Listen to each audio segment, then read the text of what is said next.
The scripture I'll be preaching from today is Genesis chapter 37. I will not say the whole text because it is very long. I will only speak specifically from verses 18 through 24. I'll read it for your hearing from the New Revised Standard Version. It says, "They saw him from a distance, and before he came near to them, they conspired to kill him. They said to one another, 'Here comes this dreamer. Come now, let us kill him, and we shall see what we become of his dreams.' Right. But when Reuben heard it, he delivered him out of their hands, saying, 'Let us not take his life.' Reuben said to them, 'Shed no blood.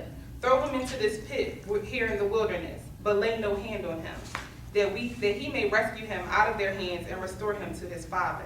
So when Joseph came to his brothers, they stripped him of his robe, the one with the long sleeves that he wore, and they took him and threw him into the pit.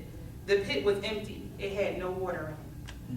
Have you ever found yourself in a situation that you weren't too fond of? Maybe at the bottom of a pit and you couldn't figure out just how you ended up there. Has anyone ever tried to encourage you with the words, "What doesn't kill you will only make you stronger"? Well, those same encouraging words, "What doesn't kill you will make you stronger," they remind me of a Kelly Clarkson song that she sings. But those were not an original statement from Ms. Clarkson. "That which does not kill us makes us stronger" is actually a quote from philosopher Friedrich Nietzsche. Both the pop singer and the philosopher are making a statement about triumph and hope.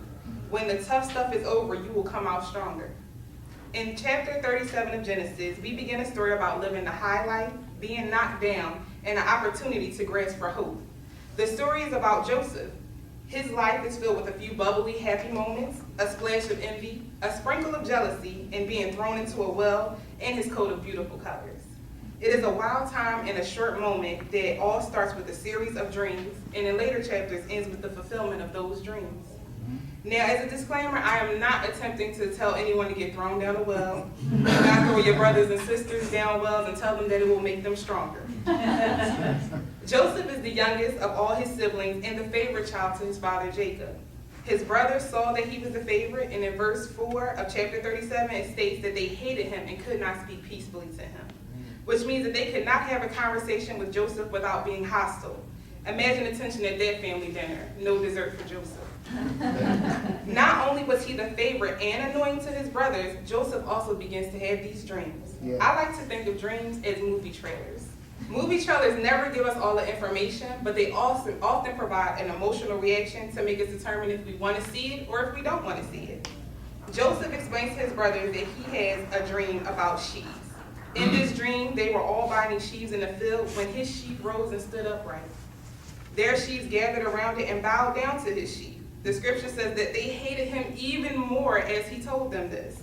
The annoying little braggart, right? Now, they were not buying into this trailer. This was not a movie that these brothers wanted to spend money to see.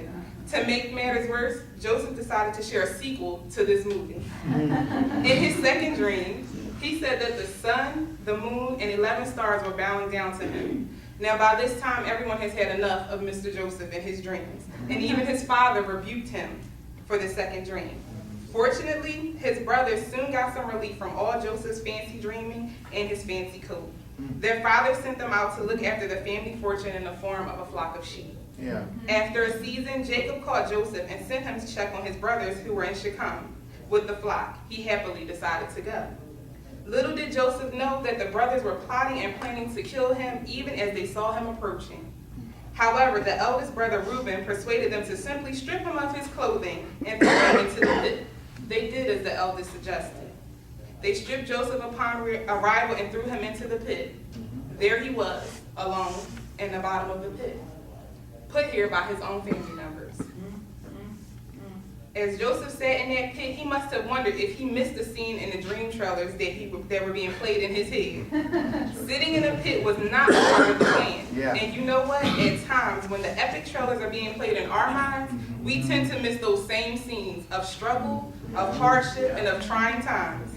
When we are having a bottom of the pit experience, we tend to focus so much on the climax of the movie of our lives that we miss those scenes where we actually have to live through to get there. There's a process to everything in our lives, including the process to becoming the people that God has called us all to be. If God showed us the process, the entire movie, Most of us would try to skip the process and get directly to the finish line. No one would volunteer for struggle. No one would want the pain or the heartache. There was only one who volunteered for that, and his name was Jesus. Yeah. Now, as wild as their family dynamic was, there are some amazing things that we can gather from this story of Joseph and his brothers to see our process is just a little bit different. For most of us, the process we are going through is not going to kill us, but rather it may enable us for something more.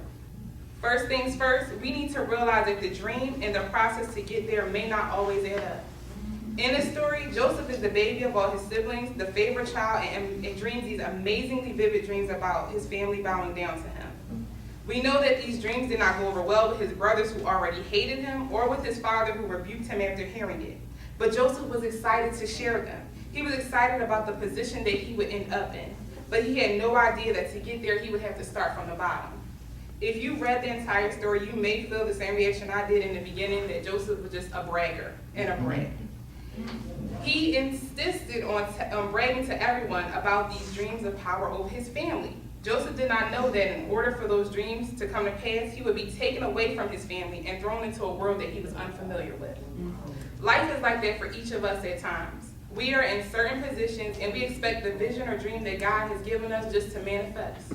We may be expecting something phenomenal only to see that the rug has been pulled from under us and we have to start from the bottom of the pit before we reach the peak of our purpose. We may be expecting that promotion and get laid off.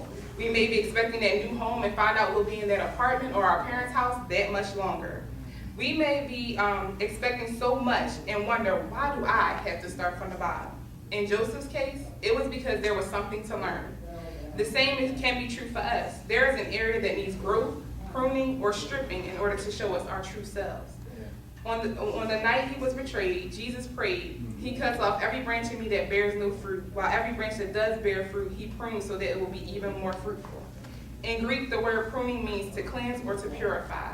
Pruning gets us ready to allow God's process to take place. And the ultimate question is, how much do we trust God to see us through?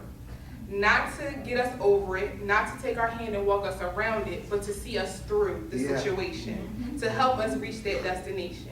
Joseph had a fabulous dream, but the process to get there looked absolutely nothing like the sneak preview that he saw. Do not disregard the dream that God has given you just because the process isn't looking so great. Secondly, know that the people who intend to harm you are sometimes the greatest aid in your process. Romans 8:28 says, we know that all things work together for the good of those who love God and are called according to his purpose. In verses 19 and 22 of Genesis 37, his brothers planned to kill him, but thanks to Reuben, the eldest brother, they agreed to just strip him and throw him in the pit. When something amazing to the prior processes that we went through. No one wakes up an evangelist. No one is born a preacher. No one is born a doctor or a lawyer. But God may have desires for certain people to become those things. Every one of those people endures a process. God enables and helps them to gain the needed skills and ability that they will need to do what they are called to do. So we cannot shy away from our process. It is not always pretty, but Lord knows that it may be on the way to something worth the detour in that pit. Lastly, we may have to be taken somewhere else to another place in order for the process to be completed. Now we know that although his brothers meant to cause him harm, Joseph needed to be in that pit and removed from his homeland. And there will be times when the dreams that God has shown us are not obtainable in our current residence, and God will sometimes uproot you from your family, your job, or your church in order to get you where he needs you to go.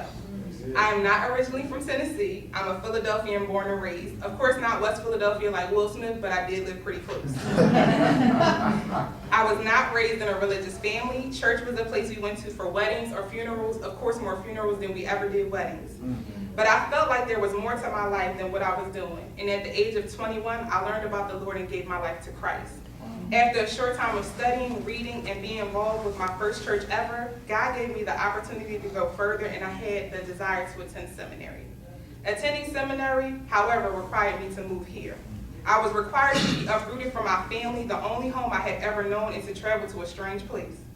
In order to fulfill the dream that God has for me to stand up and preach his word, I had to go somewhere else.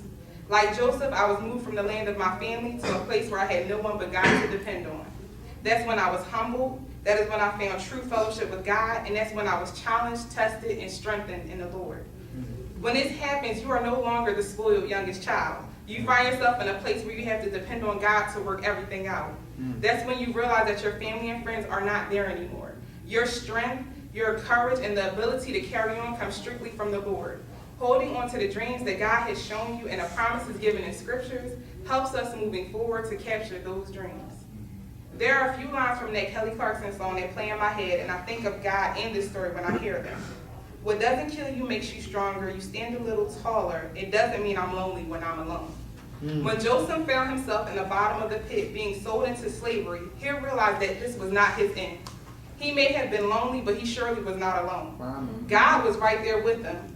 Joseph had seen the vision of what was to come, and he had to press on to get there. And the same goes for you and I.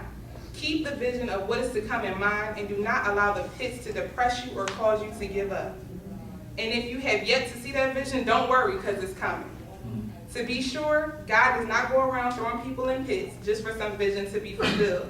But when challenge comes, remember that glimpse of hope, like that light Joseph saw from the bottom of that pit. Being at the bottom of a pit doesn't mean that your story is over. There is a saying that goes, an arrow can only be shot by pulling it backwards. So when life seems to be dragging you back, it means it's going to launch you into something great. So just focus on God, keep praying, and keep aiming. Thank you. Wow.